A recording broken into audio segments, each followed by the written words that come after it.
Fora da política não há salvação. Um canal e podcast para discutir política. Produzido por mim, o cientista político Cláudio Couto. Olá, bem-vindo ao Política na Veia. Eu aqui vou ser bem ligeiro aqui, não tomar muito tempo. Vamos assistir. O Lula começou a falar às 10 do discurso agora. Focou inicialmente muito na desigualdade, está falando de meio ambiente. Vamos aqui assistir o resto do discurso, que não deve ser muito longo. Depois a gente volta aqui direto para o debate. Cacá. The Assembly will hear an address by His Excellency Luiz Inácio Lula da Silva, President of the Federative Republic of Brazil. I request protocol to escort His Excellency. On behalf of the General Assembly, I have the honor to welcome His Excellency Luiz Inácio Lula da Silva, President of the Federative Republic of Brazil, and to invite him to address the Assembly. Meus cumprimentos ao presidente da Assembleia Geral, embaixador Denis Francis, de Trinidad e Tobago.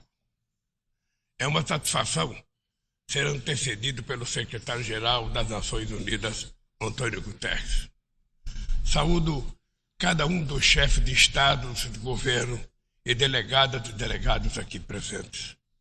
Presto minha homenagem ao nosso compatriota Sérgio Vieira de Mello e 21 outros funcionários desta organização, vítimas brutal do atentado em Bagdá há 20 anos atrás.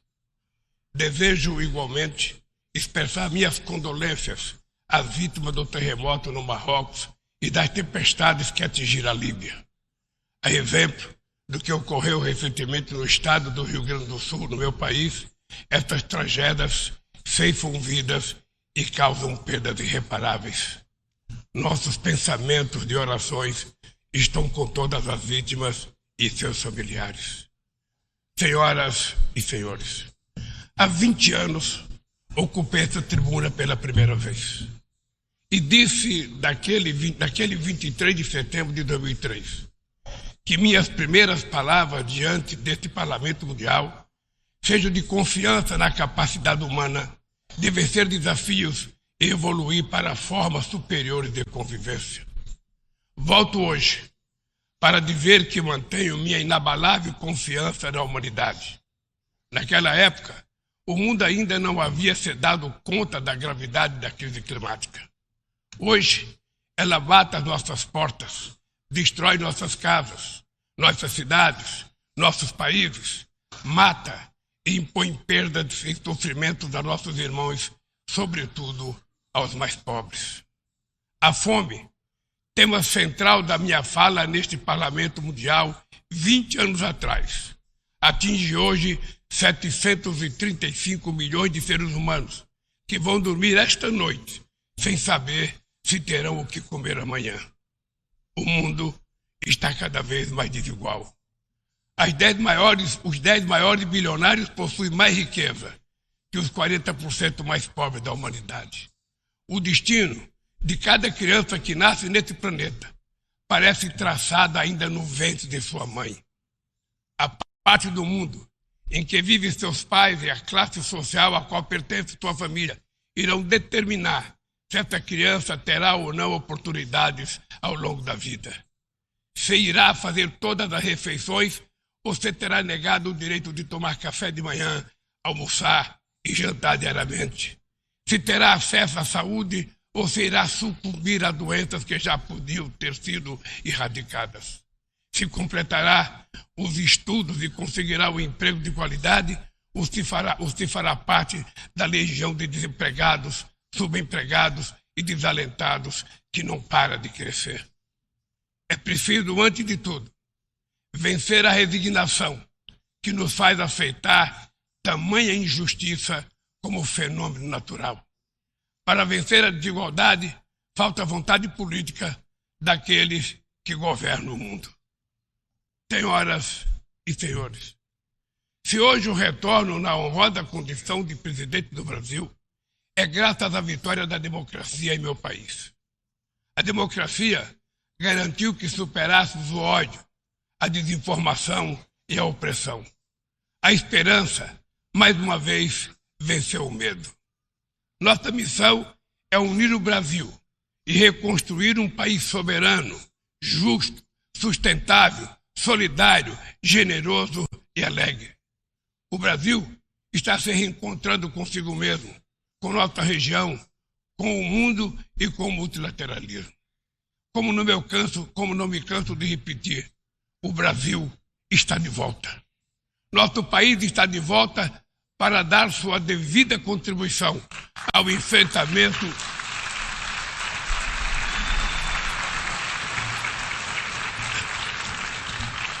Nosso país está de volta para dar a sua devida contribuição ao enfrentamento dos principais desafios globais. Resgatamos o universalismo da nossa política externa, marcada por diálogo respeitoso com todos.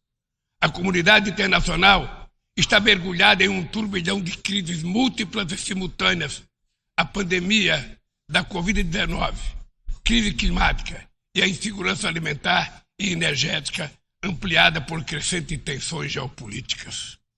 O racismo, a intolerância e a xenofobia se alastram, ativadas por novas tecnologias criadas supostamente para nos aproximar. Se tivéssemos que resumir em uma única palavra este desafio, ela seria desigualdade. A desigualdade está na raiz desses fenômenos ou atua para agravá-los. A mais ampla e mais ambiciosa ação coletiva da ONU, voltada para o desenvolvimento, a Agenda 2030, pode se transformar no seu maior fracasso. Estamos na metade do período de implantação e ainda muito distante das metas definidas. A maior parte dos objetivos de desenvolvimento sustentável caminha em ritmo muito lento. O imperativo moral e político de erradicar a pobreza e acabar com a fome parece estar anestesiado. Nesses 7 anos que nos restam, a redução da desigualdade dentro dos países e entre eles deveria se tornar o objetivo síntese da Agenda 2030. Reduzir as desigualdades dentro dos países requer incluir os pobres nos orçamentos nacionais e fazer os ricos pagar impostos proporcionais ao seu patrimônio. No Brasil, estamos comprometidos a implementar todos os 17 Objetivos de Desenvolvimento Sustentável de maneira integrada e indivisível. Queremos alcançar a igualdade racial na sociedade brasileira por meio de um 18º objetivo que adotaremos voluntariamente.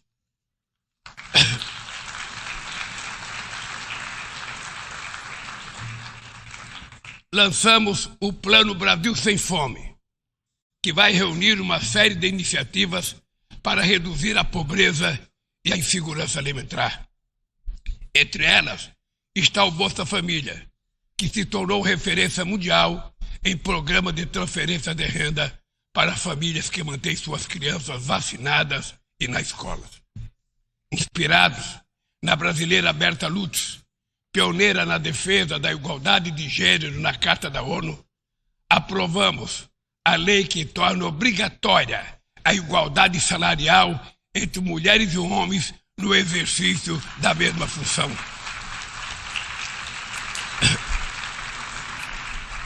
Combateremos o feminicídio e todas as formas de violência contra as mulheres. Seremos rigorosos na defesa dos direitos dos grupos LGBTQI+, e pessoas com deficiência. Resgatamos a participação social como ferramenta estratégica para a execução de políticas públicas. Senhor presidente, agir contra a mudança do clima implica pensar no amanhã e enfrentar as desigualdades históricas. Os países ricos cresceram baseado em um modelo com alta taxa de emissão de gases danosos ao clima. A emergência climática torna urgente uma correção de rumos e a implantação do que já foi acordado. Não é por outra razão que falamos em responsabilidades comuns, mas diferenciadas. São as populações vulneráveis do sul global as mais afetadas pelas perdas de danos causados pela mudança do clima. Os 10% mais ricos da população mundial são responsáveis por quase a metade de todo o carbono lançado na atmosfera. Nós, países em desenvolvimento, não queremos repetir esse modelo. No Brasil, já provamos uma vez e vamos provar de novo que um modelo socialmente justo e ambientalmente sustentável é possível. Estamos na vanguarda da transição energética. Nossa matriz já é uma das mais limpas do mundo. 87% da nossa energia elétrica provém de fontes limpas e renováveis. A geração de energia solar, eólica, biomassa, etanol, biodiesel cresce a cada ano. É enorme o potencial de redução de hidrogênio verde. Com o plano de transformação ecológica, apostaremos na industrialização e infraestruturas sustentáveis. Retomamos uma robusta e renovada agenda amazônica com ações de fiscalização e combate a crimes ambientais. Ao longo dos últimos 8 meses, o desmatamento na Amazônia brasileira já foi reduzido em 48%. O mundo inteiro sempre falou da Amazônia.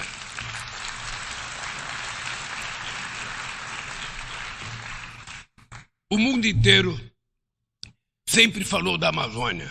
Agora é a Amazônia que está falando por si mesma. Sediamos há um mês a cúpula de Belém no coração da Amazônia e lançamos uma nova agenda de colaboração entre os países que fazem parte daquele bioma. Somos 50 milhões de sul-americanos, amazônidas, cujo futuro depende da ação decisiva e coordenada dos países que detêm soberania sobre os territórios da região. Também aprofundamos o diálogo com outros países detentores de florestas tropicais da África e da Ásia. Queremos chegar à COP28 em Dubai com uma visão conjunta que reflita sem qualquer tutela as prioridades de preservação das bacias amazônicas do Congo e do Bornéu-Mekong, a partir das nossas próprias necessidades. Sem mobilização de recursos financeiros e tecnológicos, não há como implementar o que decidimos no Acordo de Paris e no Marco Global da Biodiversidade. A promessa de destinar 100 bilhões de dólares anualmente para os países em desenvolvimento permanece apenas isso, uma longa promessa. Hoje, esse valor seria insuficiente para uma demanda que já chega à casa dos trilhões de dólares. Senhor presidente, o princípio sobre o qual se assenta o multilateralismo, o da igualdade soberana entre as nações, vem sendo corroído. Nas principais instâncias da governança global, negociações em que todos os países têm voz e voto perderam o fôlego. Quando as instituições reproduzem as desigualdades, elas fazem parte do problema e não da solução. No ano passado, o FMI disponibilizou 160 bilhões de dólares em direitos especiais de saque para países europeus e apenas 34 bilhões para os países africanos. A representação desigual e distorcida na direção do FMI e do Banco Mundial é inaceitável. Não corrigimos os excessos da desregulação dos mercados e da apologia do Estado mínimo. As bases de uma nova governança econômica não foram lançadas. Os BRICS surgiu na esteira desse mobilismo e constitui uma plataforma estratégica para promover a cooperação entre países emergentes. A ampliação recente do grupo na cúpula de Joanesburgo fortalece a luta por uma ordem que acomoda a pluralidade econômica, geográfica e política do século XXI. Somos uma força que trabalha em prol de um comércio global mais justo, num contexto de grave crise do multilateralismo. O protecionismo dos países ricos ganhou força e a Organização Mundial do Comércio permanece paralisada, em especial o seu sistema de solução de controvérsias. Ninguém mais se recorda da rodada do desenvolvimento de Doha. Nesse íntere, o desemprego e a precarização do trabalho, minar a confiança das pessoas em tempos melhores, em especial os jovens do mundo. Os governos precisam romper com a dissonância cada vez maior entre a voz do mercado e a voz das ruas. O neoliberalismo agravou a desigualdade econômica e política que hoje assola as democracias. Seu legado é uma massa de deserdados e excluídos. Em meio aos seus escombros, surgem aventureiros de extrema-direita que negam a política e vendem soluções tão fáceis quanto equivocadas. Muitos sucumbiram à tentação de substituir um neoliberalismo falido por um nacionalismo primitivo, conservador e autoritário.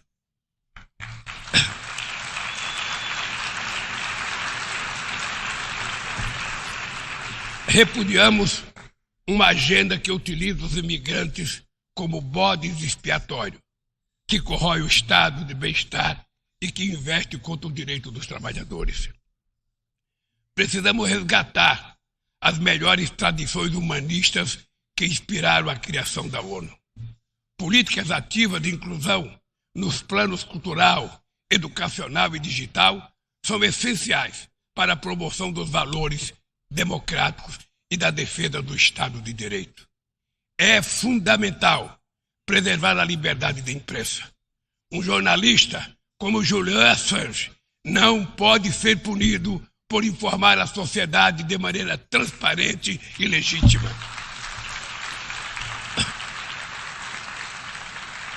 Nossa luta é contra a desinformação e os crimes cibernéticos. Aplicativos e plataformas não devem abolir as leis trabalhistas pelas quais tanto lutamos. Ao assumir a presidência do G20 em dezembro próximo, não mediremos esforços para colocar no centro da agenda internacional o combate às desigualdades e todas as suas dimensões. Sob o lema Construindo um Mundo Justo e um Planeta Sustentável, a presidência brasileira vai articular inclusão social e combate à fome, desenvolvimento sustentável e reforma das instituições de governança global. Senhor presidente, não haverá sustentabilidade nem prosperidade sem paz. Os conflitos armados são uma afronta à racionalidade humana. Conhecemos os horrores e os sofrimentos produzidos por todas as guerras. A promoção de uma cultura de paz é um dever de todos nós construí-la e requer persistência e vigilância. É perturbador ver que persistem as antigas disputas não resolvidas e que surgem ou ganham vigor novas ameaças. Bem mostra a dificuldade de garantir a criação de um Estado do povo palestino. A este caso se somam a persistência da crise humanitária no Haiti, o conflito no Iêmen, as ameaças à unidade nacional na Líbia e as rupturas institucionais em Burkina Faso, Gabão, Guiné-Conakry, Mali, Níger e Sudão. Na Guatemala, há risco de um golpe que impediria a posse do vencedor das eleições democráticas. A guerra na Ucrânia escancara a nossa incapacidade coletiva de fazer prevalecer os propósitos e princípios da Carta da ONU. Não subestimamos as dificuldades para alcançar a paz, mas nenhuma solução será duradoura se não for baseada no diálogo. Tenho reiterado que é preciso trabalhar para criar espaço para negociações.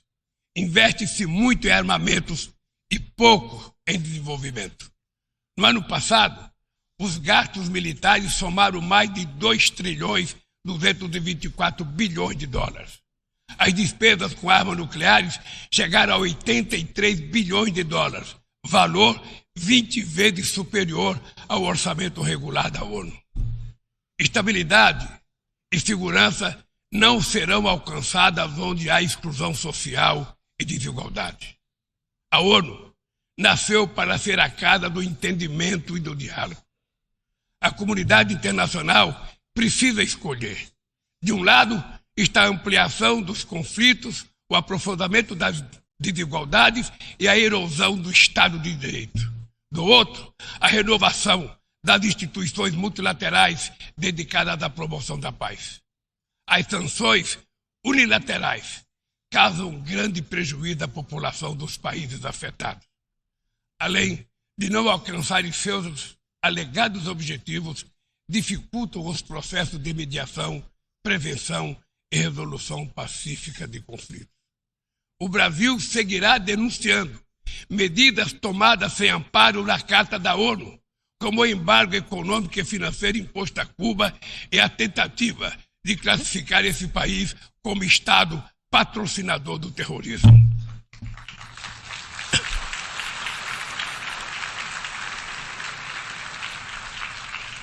Continuaremos críticos a toda tentativa de dividir o mundo em zona de influência e de reeditar a Guerra Fria. O Conselho de Segurança da ONU vem perdendo progressivamente a sua credibilidade.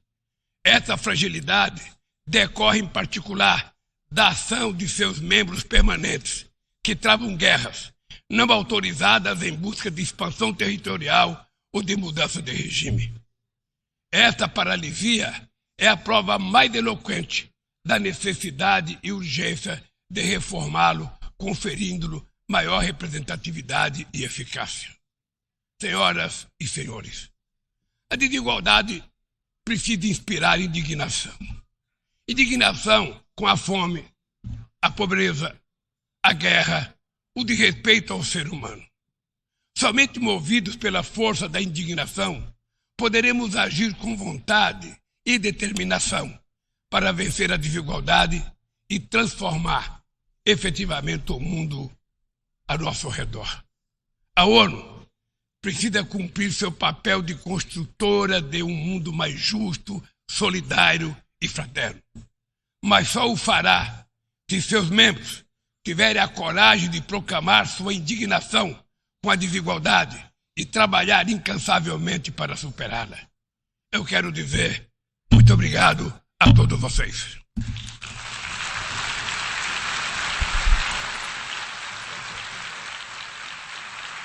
Estamos de volta aí, assistimos aí o discurso do Lula, falou por volta aí dos 15 minutos regulamentares, começou 10h52, acabou agora. Uma ênfase, obviamente, como se esperava, no discurso da desigualdade, que é um tema muito importante, combate à fome, que tem muito a ver com o governo Lula, mas ele ressaltou que eu queria passar tanto para o Nassif quanto para o Cláudio Couto, que aliás, cumprimento, bem-vindo a esse programa.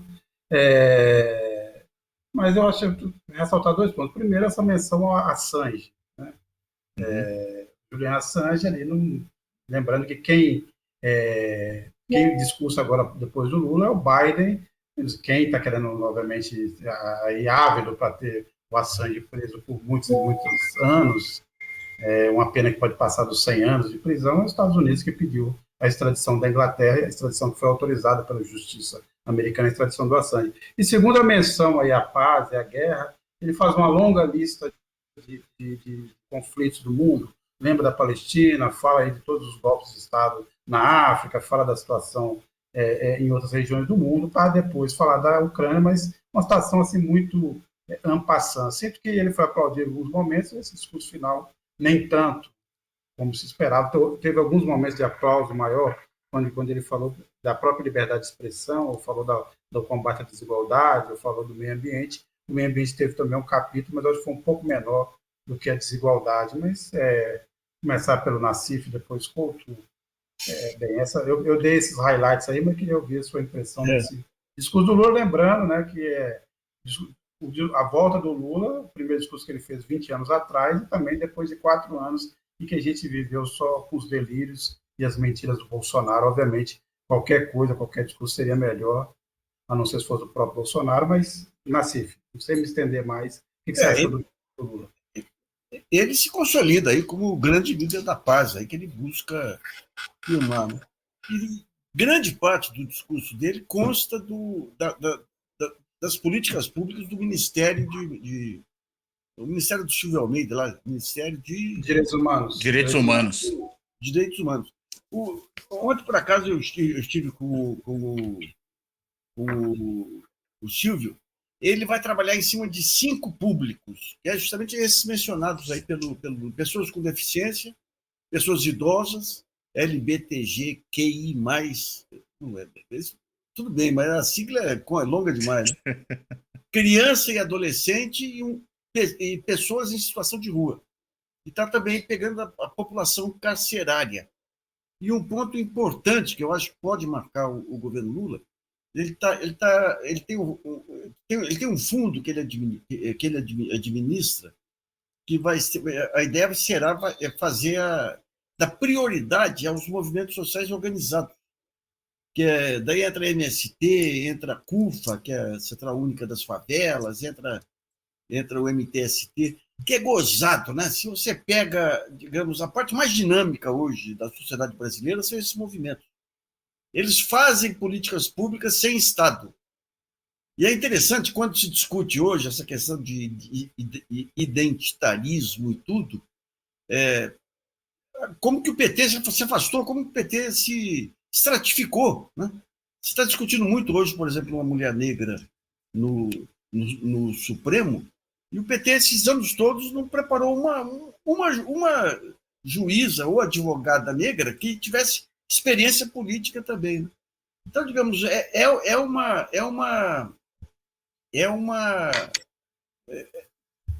isso fortalece muito aí a questão do Ministério do Silvio, e vai ser mas eu acho que ele se consolida, ele já estava com essa imagem de pacificador há tempos.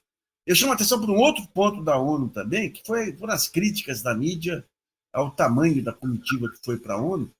E ontem, no almoço que a Fiesp e a Ciesp deram para o Lula e para o pessoal, e para empresários americanos, o ponto alto foi a admiração deles pela capacidade do Lula de juntar todo mundo. Porque tinha uma comitiva grande composta por membros representativos do país aqui, presidente do Congresso, presidente do Senado. Então, digamos, o plano internacional ele está nadando de braçada. A questão é o plano nacional, como é que vai ser. Mas assim, eu repito, a minha sensação é que no final, eu esperava um pouco mais de aplauso ali no final, mas também não é nada representativo. Pareceu que esse discurso final do Lula, que tangenciou muito o assunto Ucrânia, eu não acho que o Lula está errado, não, só acho que o clima hoje nas Nações Unidas, dos países, é muito à espera de discurso de muito apoio à Ucrânia, aliás, como fizeram o Guterres e o presidente da Assembleia, fez questão de citar o drama ucraniano, mostraram lá o Zelensky com sua cara de sofrimento e tal.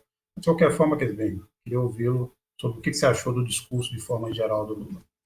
Olha, achei que foi um bom discurso, em consonância com o que tem sido essa agenda aí internacional do governo Lula, do terceiro governo Lula, de retomada de uma inserção no Brasil, no contexto global, que seja uma inserção, para usar a expressão antiga ali do então chanceler Celso Amorim, hoje assessor especial do presidente da República, uma política externa altiva e ativa, que era a maneira como ele a definia, ou seja, um país que não fique automaticamente alinhado a qualquer tipo de grande potência e, ao mesmo tempo, tenha a capacidade de ser propositivo nesse plano internacional. Acho que o discurso foi muito nessa linha.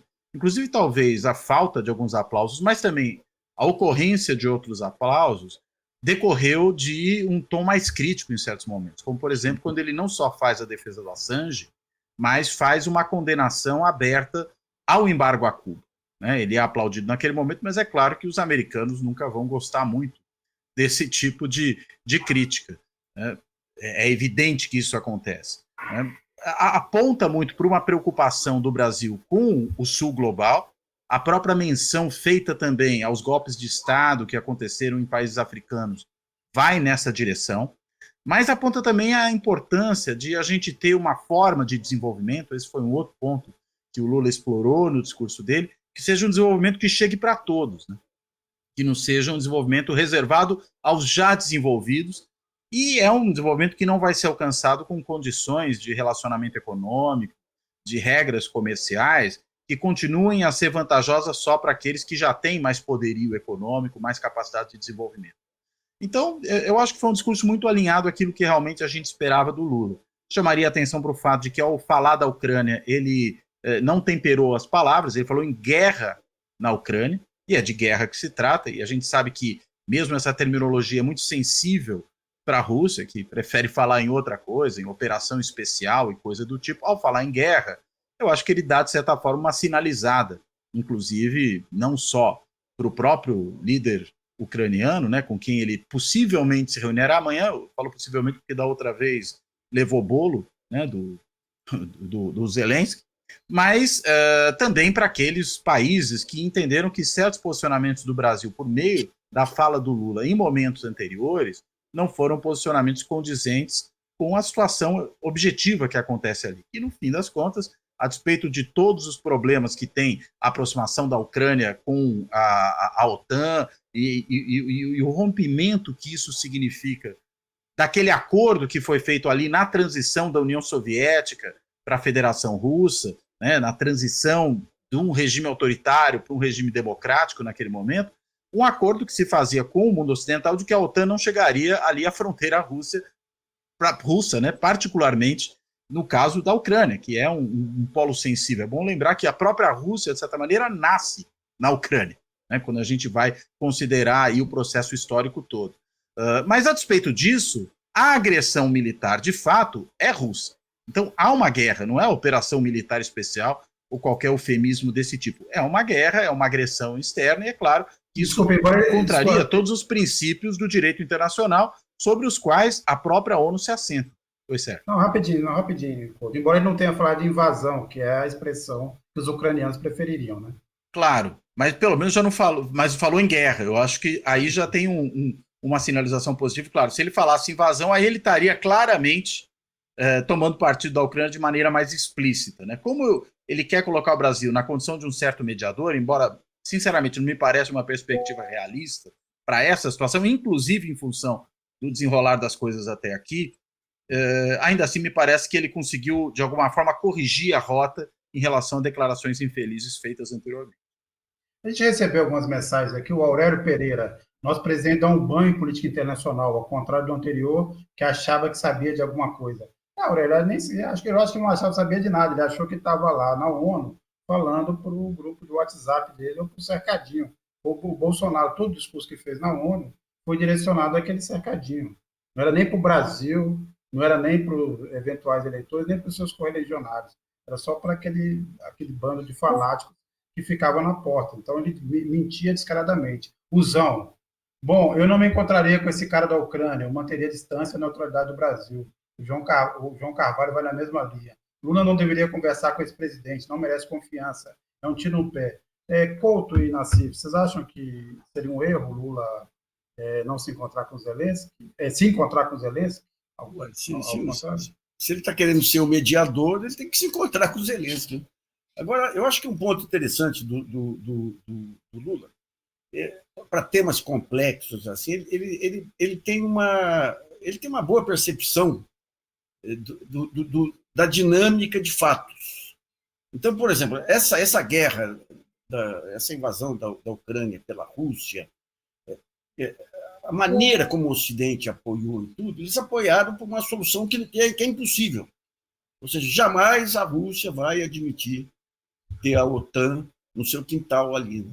Né? E um outro ponto também que ele acho que entendeu bem lá, é que é o seguinte: a guerra em relação à opinião pública, no primeiro momento, foi aquele banho, né? As TVs colocando a guerra em primeiro plano, todo mundo chocado, os países da Europa indo a reboque dos Estados Unidos, armando a Ucrânia, né? Mas era impossível um desfecho. A Rússia ser derrotada é impossível. Primeiro, a desproporção entre os países, os PIB dos países, e depois você tem uma potência atômica. No limite, você vai para uma guerra atômica. Né? Então, digamos, eu acho que ele apostou isso lá atrás, e o que a gente percebe hoje também é que começa a haver também um desgaste daquilo que o colunista da Globo chamou de o heróico humorista, né? O heróico humorista. Então, você tem um desgaste, você tem a economia europeia pagando caro por isso, a economia americana pagando por isso. A inflação decorrente dessa guerra provocou aumento de juros, provocou desequilíbrios por toda parte, e hoje você começa até ver gente da OTAN admitindo que a paz vai ter que vir com a Ucrânia cedendo parte dos territórios, aí abrindo mão de qualquer veleidade. Então, eu acho que ele fez uma aposta futura aí, quer dizer, ele não cometeu, digamos, o erro de outros momentos de condenar, de não condenar a Rússia, né? Hoje, quando ele fala em guerra, já é um pouco mais maneiro, mas ele insiste em pontos corajosos, né? Essa crítica que ele faz ao tratamento do Assange lá pega diretamente aí o Departamento de Estado americano, né? Então, digamos, ele e ao mesmo tempo vai se encontrar com o Biden, e o papel dele de um país com uma diplomacia altiva e independente ficou muito consolidado aí nos últimos, com o BRICS, com essa reunião de Cuba e tudo, e na ONU ele insiste nisso aí. Insiste nisso. Não fez diplomacia, digamos assim. Um aspecto, Nassif e Couto, também o Nassif falou mais cedo dessa implicância, mas essa implicância meio vira-lata da imprensa brasileira, que é sempre ficar falando essas coisas da comitiva, o hotel que ficou aqui e ali, essa coisa sempre um tanto medíocre. Eles também reclamaram, o Lula vai falar numa assembleia esvaziada, vai falar de temas que não preocupam o mundo, mas eu acho que num discurso desse você não tem que... Justamente você tem que aproveitar para colocar os pontos centrais do pensamento das suas relações internacionais, não, Cláudio Couto, e não ficar medindo para saber o que a plateia exatamente que está ali gostaria de ouvir. Você tem que ir ali de firmar a sua posição, né? Não, com certeza. Até porque a plateia é diversa, né? Então não dá para agradar todo mundo simultaneamente, pelo menos não no mesmo grau, né? Senão aí era pior ainda, né? Fica um discurso completamente anódino, se você tenta agradar todo mundo ao mesmo tempo. E muitas vezes algumas críticas vão na linha de que exigem, né, do atual governo uma agenda que não é a dele, né, que é a do crítico. Claro, normal, né? Os críticos estão aí para justamente defender seus pontos de vista. Agora, é muitas vezes uma agenda muito subalterna aos interesses das potências globais, né? E uma parte das potências globais, que são evidentemente as potências ocidentais, ainda não vejo críticos na grande imprensa, por exemplo, reclamando que o Brasil não está suficientemente atrelado à China, mas a gente vê geralmente o problema com os Estados Unidos. Claro, a China é uma ditadura, os Estados Unidos são uma democracia, isso faz diferença, é claro, mas do ponto de vista de interesses geopolíticos, interesses econômicos, muitas vezes aquele país que tem mais afinidade com você no que se refere ao regime político interno, não é o país que vai ter mais interesse em comum com você na política internacional, né? E isso tem a ver com outro balanço de poder. O balanço de poder das relações internacionais não passa de maneira muito específica por questões de organização interna e dos regimes. Às vezes passa em certas circunstâncias. A gente não pode deixar de reconhecer que a posição americana, à época das eleições, a vinda daquele ministro da Defesa, né, do secretário de Defesa americano aqui, um militar, inclusive de carreira, que fez um discurso dizendo que militares na democracia têm que estar longe da política, ou seja, dando toda a sinalização de que não haveria condescendência americana com um golpe militar no Brasil, isso foi muito importante. Agora, quando você vai tratar de questões, por exemplo, de interesse econômico, né, de participação do Brasil em certos fóruns internacionais, como a própria ONU, o Conselho de Segurança, aí a coisa se complica, né? Então, é preciso fazer política realisticamente no âmbito internacional. Acho que o discurso, portanto, tem que levar em consideração esse equilíbrio complicado, né? Que é, ao mesmo tempo, você não ficar criando arestas desnecessárias com vários parceiros potenciais que, por sua vez, têm conflito de interesses entre eles.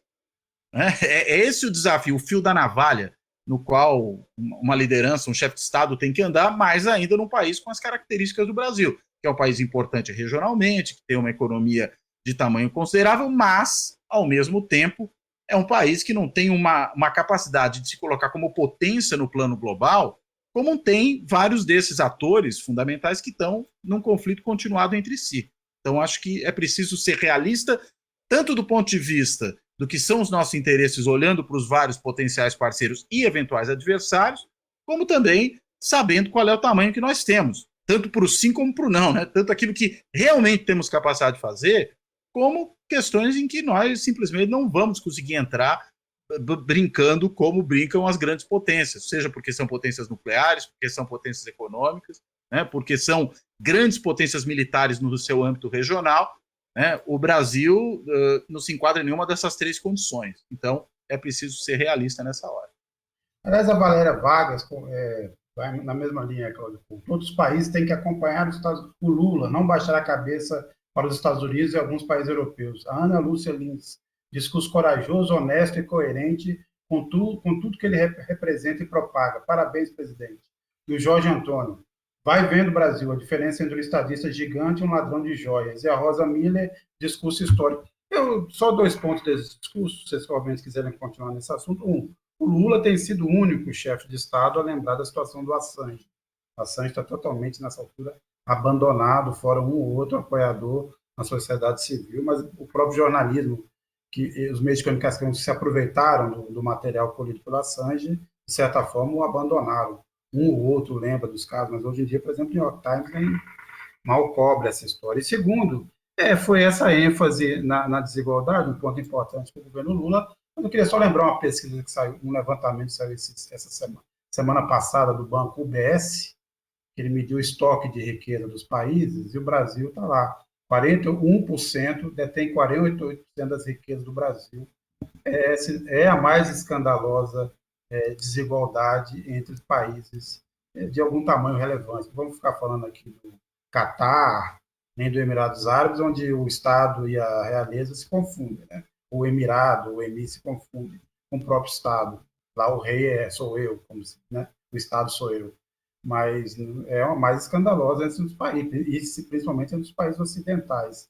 Então é um negócio também que o Lula também está falando para dentro, porque tem toda essa disputa aí pela taxação de fortuna. Mas a desigualdade permeou muito mais o discurso do que o meio ambiente. Vocês acham que é correto? Então, mas tem um ponto relevante aí que eu acho que faz parte da lógica um pouco do Lula e dos direitos humanos. Você não tem direitos humanos sem desenvolvimento. Esse é um ponto central que foi durante muito tempo ignorado. Eu lembro de conversas que eu tinha com o Dirceu lá atrás. Aí. O Dirceu falava, não, o PT tem projeto de social, mas não tem projeto de país aí. E não tem efetivamente.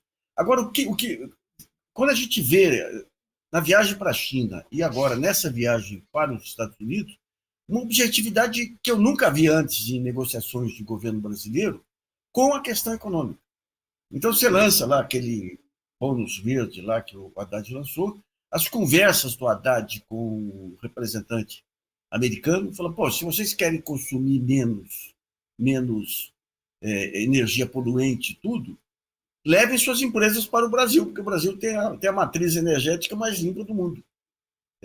Inclusive, até foi um pouco deselegante com os nossos grandes parceiros mexicanos, falando, pô, vocês têm muito produto americano que vocês mandam para o México lá, uma parte pode ir para o Brasil tem boas condições de produzir. Ou seja, a gente está entrando num pragmatismo nessas negociações que, se avançar, vai ser essencial. É o que a China fez.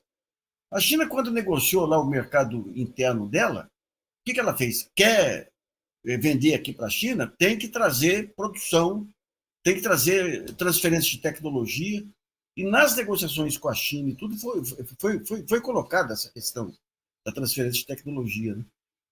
Eu tenho a impressão, eu não sei, esse segundo tempo do jogo aí, o primeiro tempo foi tentar montar não digo uma maioria, um pouco de equilíbrio aí anti-forças armadas, anti-congresso e tudo. Eu acho que a próxima etapa vai ser esse pragmatismo econômico, inclusive para driblar essa absoluta falta de coragem do governo de peitar o Roberto Campos Neto. Porque com essa taxa de Selic aí, com essa... Eu acho que foi um erro danado aí do Haddad colocar o Galípolo no Banco Central, pegou o principal quadro dele aí, anulou. No Banco Central ele não pode falar nada, não tem ascendência sobre política monetária, que já está amarrada por legislação e tudo, né? Mas eu acho que essa questão do pragmatismo nas negociações diplomáticas não é mais meramente a busca de resultados concretos. Com o BRICS é isso, com a busca de financiamento, a discussão sobre a nova moeda é isso, e vem em cima desse trunfo brasileiro, que são as reservas cambiais e o saldo comercial. Né? Então, se preparar direitinho, aí é possível que o ano que vem a gente comece essa questão ambiental, não seja apenas você criar fundos aí para preservar a floresta. Você trazer fábricas, montar parcerias pragmáticas aí de transferência de tecnologia e tudo. E você tem todo esse universo aí de transição energética abrindo espaço para negócios. Né? Vamos ver se o mercado reage agora, porque o mercado, a única coisa que ele quer é comprar empresa pronta. Né? Vamos ver se agora ele investe em setores novos aí. Né? Não, primeiro vai comprar a Sabesp, né? Aí depois.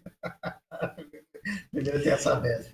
Que foi facilitada agora, né? Essa compra. Sim, claro. Com o decreto aí do Ricardo Cones, né? O prefeito de São Paulo, que espalha cones pelos buracos da cidade. Mas é um babaca, né? Puta vida, eu já vi gente. Olha, o antecessor já era, mas ele. Eu quero só chamar a atenção para um ponto aí que me foi. É o bolsonarista não correspondido, né? Porque ele quer o apoio do Bolsonaro, mas o Bolsonaro, pelo jeito, não está muito afim de dar o apoio para ele, né? Eu queria colocar um ponto aqui que me passaram hoje aí, uma desconfiança que eu achei muito pertinente. O Bolsonaro, esse negócio do Bolsonaro ficar indefinidamente no Palácio Bandeirantes, é um bunker que ele está montando lá. Se tiver um pedido de prisão, não vai poder a polícia entrar no Palácio Bandeirantes, que cria uma situação, uma crise federativa aí. E o que o Tarcísio está fazendo, esse negócio de proibir as vacinas de HPV, né, nas escolas, esse negócio de matança, isso aí é o Bolsonaro à frente do governo. Eu estou temendo o que vai acontecer na próxima data cívica, aí, 15 de novembro, porque você vê, o Tarcísio ele toma essas medidas, o que ele está fazendo na Polícia Militar está se apropriando da Polícia Militar, ele está afastando coronéis, remanejando coronéis e deixando à frente da Polícia Federal, da Polícia Militar, aqueles caras especializados em chacinas e tudo. Eu tenho a impressão que essa visita permanente, essa permanência do Bolsonaro aqui em São Paulo ainda vai dar muito rolo. Mas outro. E é estranho, né? Quer dizer que agora o Palácio dos Bandeirantes virou a residência particular do governador Tarcísio de Freitas, e não a residência oficial. Né? Porque se ele pode receber como hóspede alguém que não tem nenhuma função pública hoje, né? Que não está a serviço, é um pouco como a viagem dele para os Estados Unidos com o avião da FAB, né? Não estava a serviço, usou a estrutura do Estado, gastou dinheiro público, isso agora até está sendo observado pelo Tribunal de Contas da União, e a mesma coisa aqui em São Paulo, quer dizer, se fosse na casa dele, ele morasse fora do Palácio dos Bandeirantes, vá lá. Mas dentro do Palácio dos Bandeirantes não tem o menor cabimento um negócio desse. É mais do bolsonarismo, né, essa versão dissimulada do bolsonarismo do Tarcísio, de, na realidade, misturar o tempo inteiro o que é partidário com o que é público. Né? E, nesse caso, da facção, né, bolsonarista. É isso que a gente está vendo. Porque realmente não tem o menor cabimento virar hospedaria de golpista, né? O Palácio dos Bandeirantes. É disso que a gente está falando. É isso. Não, e ele pode ter ali uma linha direta, Hospital Einstein e Palácio, né? Basicamente. Mas ele nem se fez a cirurgia no Einstein, né? A recente, sequer foi ali, né? Ele fez num outro hospital. Verdade. Nem foi no Einstein, foi em outro hospital. Então, nem sequer na vizinhança está, alguém podia falar, não, é uma gentileza, porque o ex-presidente vai ter que fazer uma operação ali, né? Tá com a tripa presa, não sei o quê, e aí não é isso, né? Na realidade, está ali, sabe-se lá fazendo o quê. Vocês estavam falando do mercado, eu já vou levantar aqui duas questões. A gente estava falando do Haddad, mas assim, eu só queria fazer um comentário sobre o Galípolo. Eu acho que o Galípolo, como é muito jovem, aposta para o médio prazo. Ele certamente será o presidente do Banco Central. Daqui a 2 anos. Você não precisa deixar ele amarrado 8 meses do Banco Central, sendo que Podia indicar depois, é verdade. É. Mas eu acho que ele está sendo preparado para. Mas eu acho que tem uma estratégia aí que é importante, né? Primeiro, ele já tem ali, põe uma cunha dentro do Banco Central em relação à política monetária seguida pelo Roberto Campos Neto, que é a liderança favorita do mercado financeiro, como mostrou a pesquisa da Quest. Quem poderia imaginar algo assim, né mesmo? Que surpresa incrível. E a lua de mel acabou também. Medíocre, rapaz. Nossa senhora. Não, e não é só isso. Ele, na realidade, o Lula ganha 2 indicações com isso. Porque ao indicar o Galípolo depois para presidente do Banco Central, que parece ser o que vai acontecer, ele ganha de lambuja a posição que o Galípolo está hoje. Então ele faz uma segunda indicação para substituí-lo nesse momento. Então me parece que pode ser uma estratégia interessante do que ficar simplesmente segurando ou colocar qualquer um ali. Né? Coloca alguém da confiança do ministro da Fazenda. Eu não acho ruim, não. Acho que dá para ter capacidade de formulação e dá para ter uma interlocução com o Banco Central melhor com o Galípolo lá dentro. Acho que é esse o cálculo que ele faz, além dessa preparação e de ganhar uma vaga adicional, do que pura e simplesmente se ele ficasse em compasso de espera dentro do Ministério da Fazenda. Agora, o Sala 3 está cobrando da gente aqui, Nassif. Aliás, o Sala 3, que é um que nos acompanha sempre, diz: mais importante é que o Lira está sempre feliz, sempre presente e sempre feliz. E ele fala também: falem sobre os casos Lava Jato que vão do TRF4 para a CNJ por ordem do Toffoli. Não só isso na Sala 3. Aí vamos entrar nesse ponto, uma decisão, um despacho do Toffoli, que inclusive derrubou a investigação lá, o processo administrativo em relação ao Apio. Então o juiz Fernando Apio vai voltar para a 13ª Vara, vai reassumir o caso. Lembrando que quando ele foi afastado pelo TRF4, da 13ª Vara, ele justamente estava começando a se debruçar sobre esse ponto que o CNJ levantou agora, que foi o sumiço do dinheiro dos acordos de leniência. Esse é um grande pensamento. Como é que você some? Assim, nem os tais corruptos listados todos pela Lava Jato conseguiram esconder dinheiro como escondeu a própria Lava Jato. Eu vou te falar, isso é uma bomba sem tamanho, porque essa insistência do TRF4 manter sob sigilo, porque você tem um outro escândalo aí, que é o escândalo da Camargo Corrêa. Pagou 600 e tantos milhões, 80 e tantos % seria para a Lava Jato, com a coordenação da Transparência Internacional Brasil. Daí o Apio abre o sigilo, começa a investigar, o TRF4 imediatamente tira ele, coloca um outro juiz que decreta sigilo. Por que sigilo? Então, o que eu acho é o seguinte: essa insistência do TRF4 de manter esse sigilo, para mim, já superou em muito a tentativa de blindar, de solidariedade política ao Sérgio Moro ou ao Deltan Dallagnol.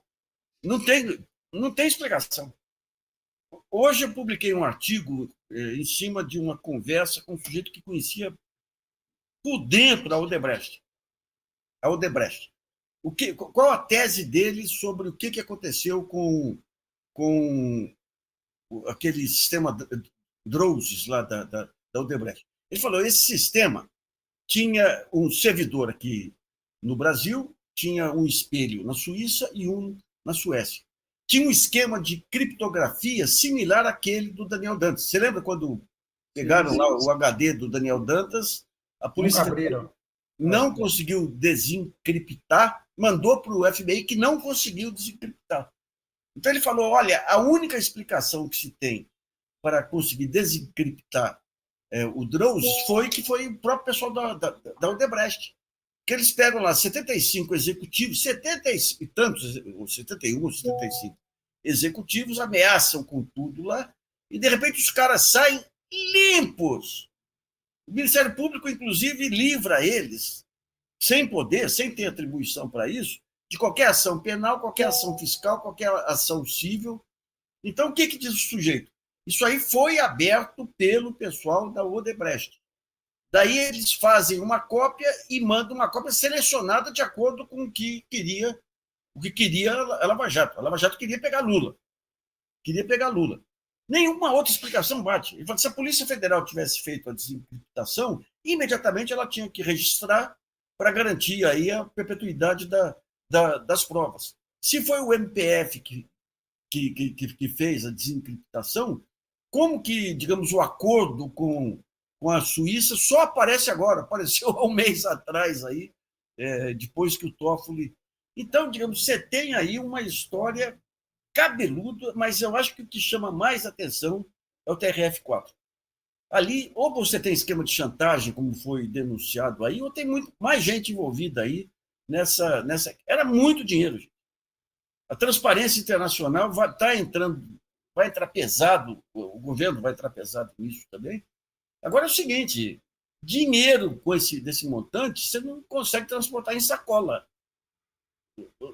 Ou seja, a COAF, que o Sérgio Moro queria colocar embaixo dele, quando virou ministro da Justiça, vai fazer agora o levantamento. E o Eduardo Apio voltando, quebra o sigilo novamente, e daí você vai ter... Eu acho que nós estamos caminhando esse fato, e o fato Braga Neto aí, para o desvendamento aí dos maiores casos de corrupção da história. Aquele negócio da Petrobras foi um grande caso de corrupção dentro daquele vício do presidencialismo de coalizão, mas esses outros aí envolvem duas instituições, envolve o Judiciário com o TRF-4 e envolve Forças Armadas.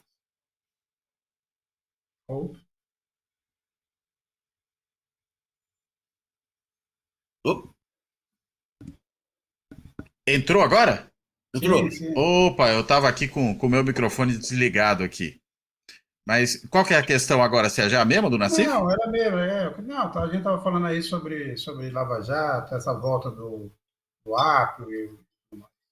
Na realidade, enfim, o que a gente viu no TRF-4 durante todo o processo, né, da Lava Jato, e acho que foi bom o Nassif ter lembrado aí desse tribunal, é que o TRF-4 foi, na realidade, uma ponta avançada da 13ª Vara de Curitiba. Né? Tanto é assim que, e eu acho que isso é uma das coisas que precisa ser mais lembrada, quando houve aquela queixa feita relativamente à questão disciplinar atingindo o Moro. Do vazamento da gravação do grampo que pegou a conversa da então presidente Dilma com o ex-presidente Lula, ex naquele momento, né? O que aconteceu? Houve uma queixa, ele não poderia ter, primeiro, tornado pública aquela gravação, segundo, ter feito aquela gravação, porque ele próprio já havia determinado que os grampos estavam suspensos, terceiro, menos ainda de tudo, não poderia ter grampeado a presidente da República. E aí, quando chegou isso na vara responsável, ou seja, lá no TRF-4, para avaliar essa questão, qual foi a decisão do relator referendada pela maioria do plenário ali? Foi de que momentos excepcionais exigem medidas excepcionais. Ou seja, instaurou-se, a partir do juizado de primeiro grau, uma justiça de exceção referendada pela instância de segundo grau. O que fazer diante de um negócio desse? Então, na realidade, a gente tem que ler essa situação envolvendo o Apio dentro desse contexto. Né? Ou seja, não é exatamente alguma coisa que diga respeito especificamente ao juiz Apio. Diz muito mais respeito à história da Lava Jato e ao TRF-4, pela maneira como se comportaram. Agora, é claro que aquela história também do telefonema, do suposto telefonema, mas pelo jeito ele não negou, né? Do Apio para o filho do desembargador, é uma pataquada das maiores, né? Sim. Não pode também fazer isso. Agora, também não pode o tribunal se aproveitar desse deslize para simplesmente voltar a ser o lajavatismo de segundo grau, que foi o que aconteceu durante todo o período anterior. Então, acho que, lendo as coisas dentro dessa chave, a gente entende melhor o que está em jogo aqui.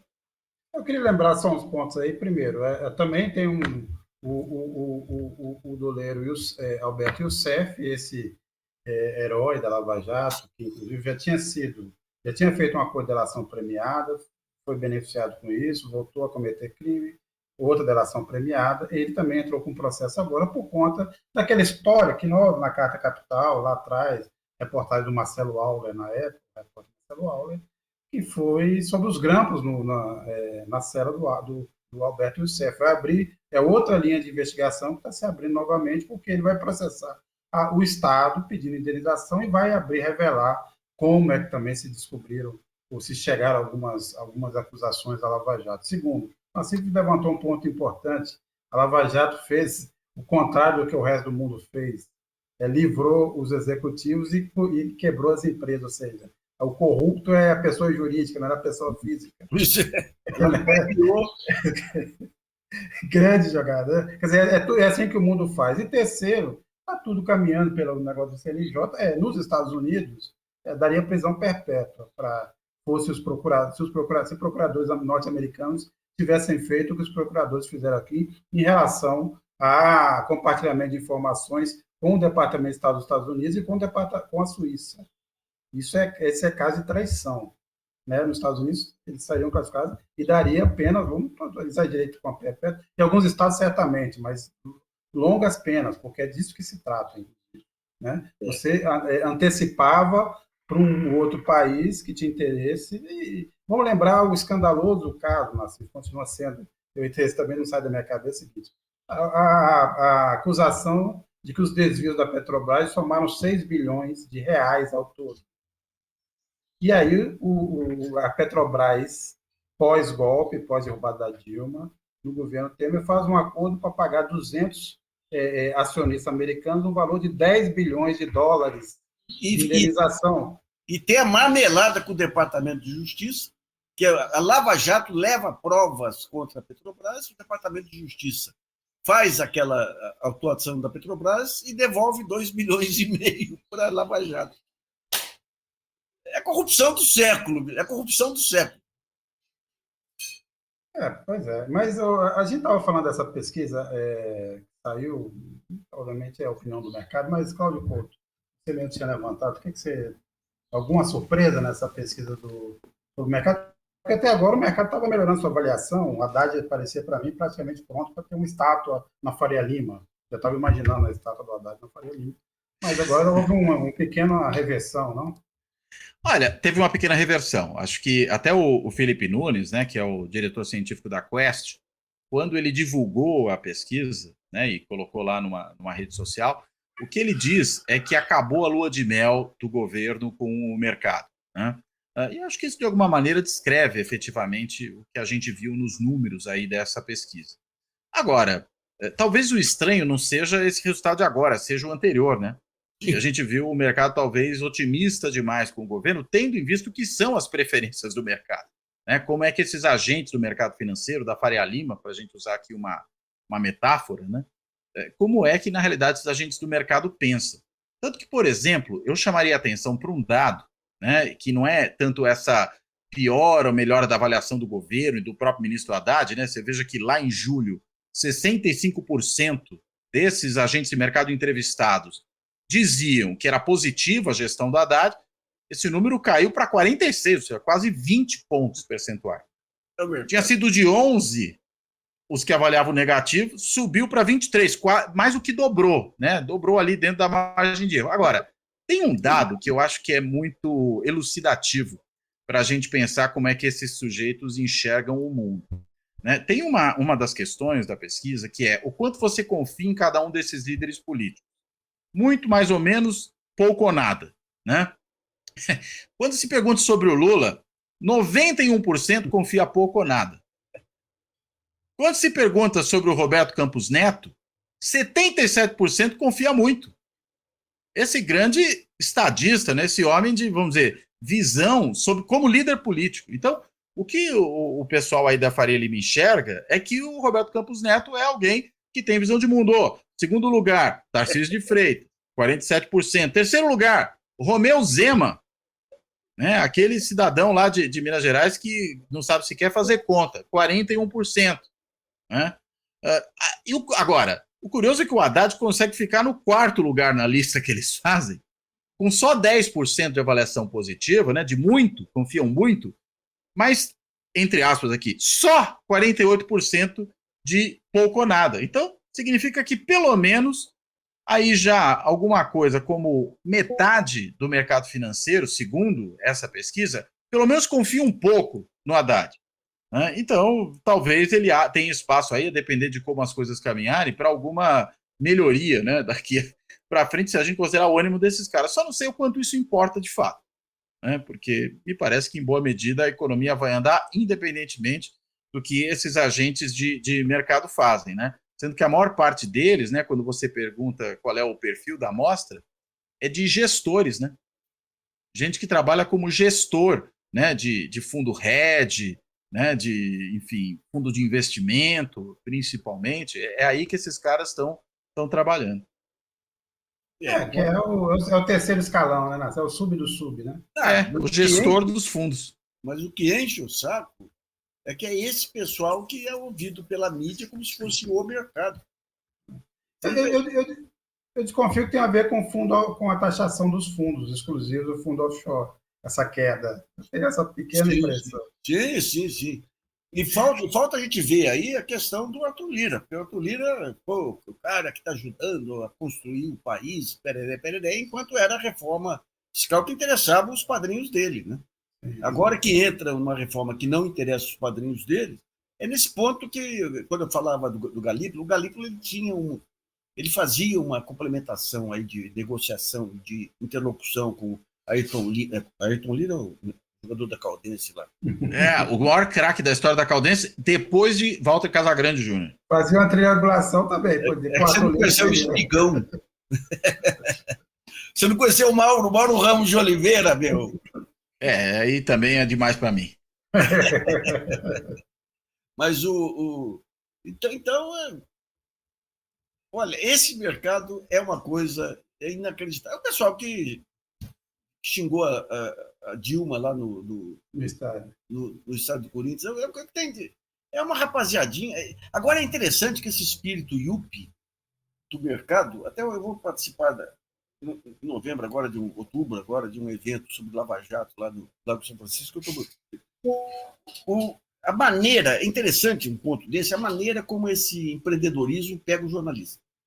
Pegou o jornalista brasileiro, porque o jornalismo aqui, você é jornalista, você vai procurar aqueles temas que te dão prestígio, que te dão leitura, isso aí é histórico. Mas você tinha você tinha limites para isso. Então, se você quer ser um jornalista sério, você tinha limites, você não podia superar esses limites. Você podia ser mais conservador no Estadão, um pouquinho mais à esquerda aqui, a Folha tinha aquelas miscelâneas, mas você tinha limites. E quando vem, digamos, a ultradireita entra através aí do Olavo de Carvalho, depois Reinaldo e outros, eles pegam esses limites e arrebentam. O Thales Alvarenga, lá que foi o primeiro, arrebentam. A linguagem, inclusive. Sabe? Canalha, isso e aquilo. Sim. E passam a destruir toda forma de julgamento.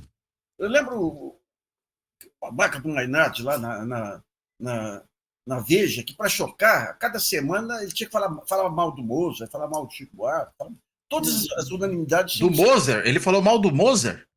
Eu não sei se falou, mas se eu escrevi que ele vai chegar nisso também. Mas poderia. Do Chico Buarque eu acredito que ele tenha falado mal, mas do Mozart eu ficaria realmente muito surpreso. Mas ele vai falar mal do Bach também. Então você destrói todo o sistema de avaliação, e essa destruição que vem junto com as redes sociais é que vai para o Supremo, vai para a Lava Jato, porque todos os critérios tradicionais vão para o vinagre, não tem mais limite. Ou seja, esse negócio do gado pegou os ministros da Lava Jato, os ministros do Supremo Tribunal Federal, pegou os juízes de primeira instância, pegou a mídia, pegou o mancheteiro, pegou o cara que... Isso aí é uma coisa que mereceria um estudo aprofundado aí, porque eu lembro que o primeiro que começou a explorar isso foi o Jabor. Mas não com linguagem, com o preconceito social. O Jabor e o Jô Soares. E a ofensa, mas a ofensa dentro dos limites. Daí o que acontece? Você tem os empreendedores jornalísticos percebem que é uma baita demanda para o jornalismo de ódio.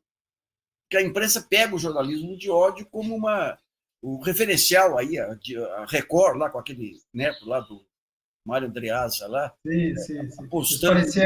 Parecia Coragem e Independência, né?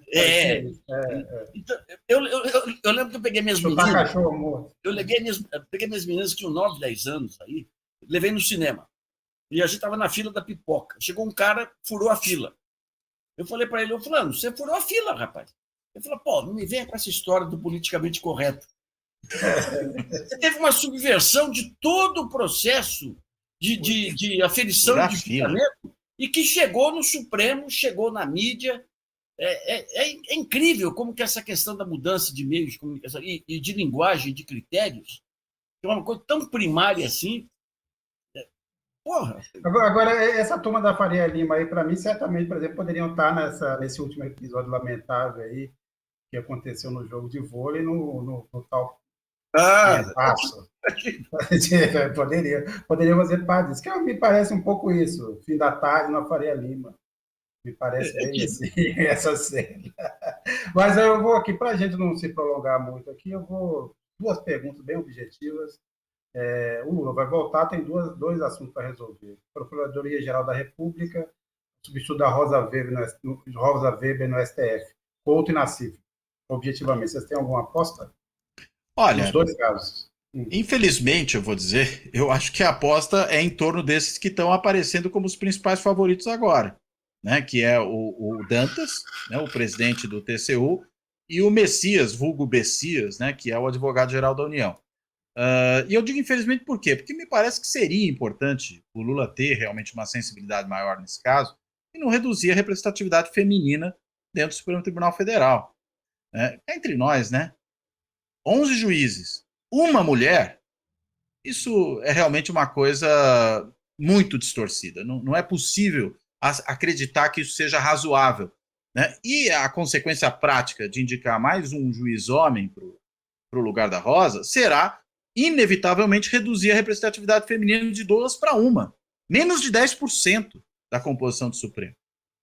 E eu acho que é preciso levar isso em consideração também. Não é o único critério, não pode ser o único critério. Mas tem que ser também um critério, me parece, a ser levado em conta nesse governo, olhando inclusive para a própria preocupação que o Lula teve na composição ministerial, quando ele produziu um ministério com um número de mulheres muito maior do que sempre houve, com um número de pessoas negras muito maior do que sempre houve. Agora teve que sacrificar a Ana Moser, né? Não o Moser, de que falava mal ali o amigo do Nassif, o Mainardi, mas a Ana Moser. Né? E sacrificou a Ana Moser por uma razão prática, porque ela não tem nenhum voto no Congresso. Aí, vamos dizer, é doloroso, mas era indispensável politicamente. Agora, nessa imensa gama de escolhas que um presidente da República tem para indicar um ministro para o Supremo, para indicar gente. Conversa com as pessoas que ele tem interlocução, tem o grupo Prerrogativas, tem até gente ali aparecendo como possível indicada, a Carol Proner, por exemplo, né, é uma das possíveis indicadas, mas se fala numa mulher negra, não é o caso dela. Então, pesquise sobre isso, converse com os juristas de confiança. Então, me parece que essa deveria ser a preocupação do Lula, mas eu, sinceramente, não estou muito otimista a esse respeito. Acho que o Lula vai simplesmente agir de acordo com as suas preferências, eu diria nem partidárias, mas pessoais nesse caso. E acho que isso é muito preocupante, acho que diminui, inclusive, o Lula como liderança política. Acho que ele tem que olhar de forma mais altiva, para usar de novo a expressão lá que é aplicada à política externa, para esse tipo de tomada de decisão. Né? Porque se não fizer isso, realmente amesquinha o Supremo Tribunal Federal. Eu chamo a atenção para um ponto aí, essa ofensiva do PT contra o chamado identitarismo aí. Eles falam, mas cadê... Qual que é a jurista negra? E daí você vê que o PT, efetivamente, de um tempo grande para cá, ele se afastou completamente das novas pautas sociais. Então, você fala, não basta o pleno, para ser ministro do Supremo, não basta o pleno conhecimento jurídico. Tem que ter jogo de cintura político, tem que saber quem que o PT... E quem preparou para isso nesses 20 anos de tanto aí? É complicado isso, sabe? É complicado.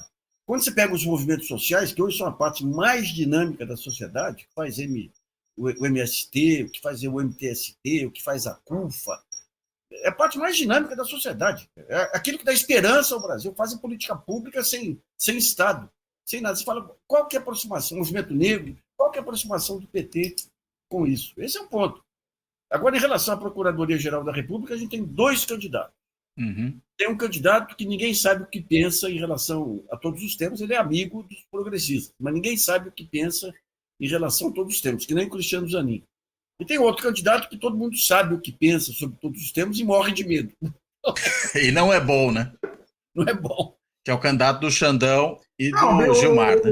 o Bigonha já tem uma ideia geral, assim, ele é anti-lavajatista, é garantista. Nunca deu a cara para bater, não. Ele a gente sabe que é, pessoalmente, ele é um grande pianista, tem uma família de músicos fantásticos. Isso é uma qualidade adicional. Toca Mozart? Não, só jazz. Tem esse problema, ele toca jazz. Tá certo. Aliás, eu me lembro rapidamente, para acabar, um perfil que a Veja fez, dos tantos perfis ridículos que a Veja já fez uma vez, para elogiar o Malan, assim, para mostrar que o Malan não era tão chato como parecia, tinha uma certa picardia. Ele dizia assim, não, o Malan diz que gosta de música clássica, mas na verdade ele ouve jazz, entendeu? Ele escolhe. Olha, malandrão. Mas me permite só dizer uma coisa que o Nassif mencionou aí e acho que faltou até eu falar disso. Se a dificuldade para achar uma jurista negra é do presidente da República, olha, uma sugestão.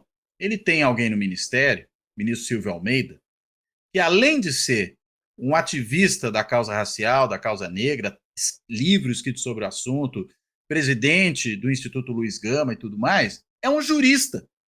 Brilhante. Ou seja, ele certamente vai poder dar uma lista de mais de uma dezena de juristas negras, progressistas, que o presidente Lula poderá certamente nomear sem ter receios. Vai falar com o ministro, pergunta para ele, se ele não confia em mais ninguém, ali certamente ele vai ter boas informações.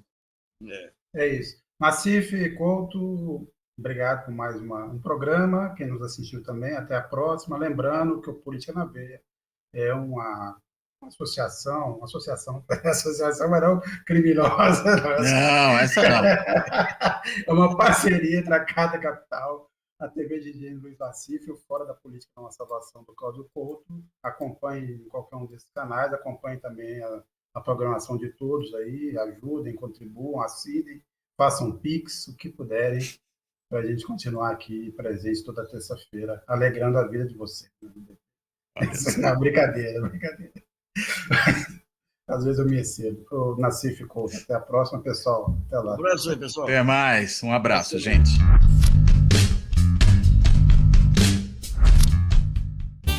Fora da política não há salvação.